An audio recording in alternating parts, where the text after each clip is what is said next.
jaunsargu pienākumus! Veikt jaunsargu pienākumus! Esiet sveicināti, jaunsargi! Esi sveiks! Ļoti labi.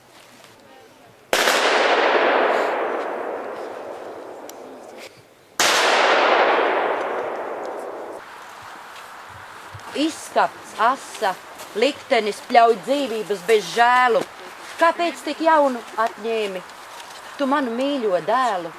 Lai pieminētu šo māti, šo strēlnieku māti, aizlūgt par viņu un pateikt paldies par to varonību, ko viņa darīja.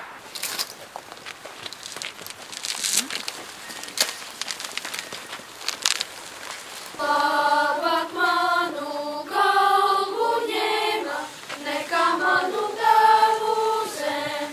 Labāk mani karakava, ne celiņa maliņā.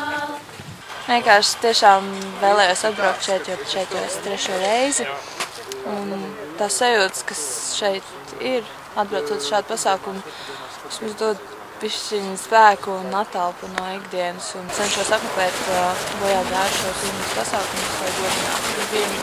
Tas ir ļoti svarīgi, īpaši tagad. Šodien mēs atceramies strēlniekus, mēs atceramies karavīru, kas ir pamatu pamats gan bruņotajos spēkos, gan arī valstī.